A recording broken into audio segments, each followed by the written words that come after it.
бичлэгээрээ 1000 төгрөгөөр юу ямар төрлийн хүн судалдаж авах боломжтой вэ гэдэг ийм төрлийн контент бэлтлээ. Тэгээд би яагаад энэ контентыг бэлтгэр болсон бэ гэхээр энэ жилээс өсвөлээд жил болгоны 12 дугаар сарын сүүлээр 1000 төгрөгөөр яг ямар төрлийн бүтээгдэхүүн авах боломжтой ийм харьцагдалт хийвэл сонирхолтой байж магадгүй гэж бодлоо. Тэгээд мэдээж 1000 төгрөгөөр бол хамгийн их олдцтой хүнсэлээ өөр төрөл зүйлийн бараа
усны үн улам үнэтэй болоод байна.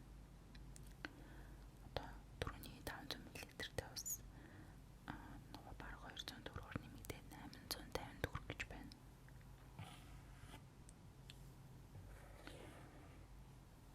За мөн йогурт байна. Йогурт 870 төгрөг дараг.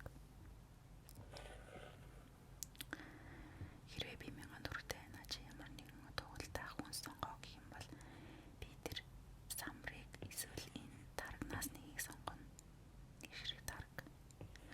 Эсвэл нөгөө нэг Ореогийн бичээнийг сонгох юм байна. Янз бүрийн чиг мод ороод ирж байна. Сэндвич. За энэ бол дотроо 2 ширхэгтэй юм шиг байна. Арай урт харагдаад байна. 900 төгрөг болоод үнэ нэмэгдэжлээ. Өглөөний хоол Movios гинэ. Нэг стадиж үзэж байгаа юм байна. За энэ мэдээж хэрэг бичээн бол бас их үл таадаг энэ юбилейний бичээн байна. Энийг бас сонгох байсан баг. За тэгээ том ус болохоор 0.75 литртэй бараг 1000 төгрөг байна. 930 сүү байна. Энэ болохоор 930 төгрөгтэй байна.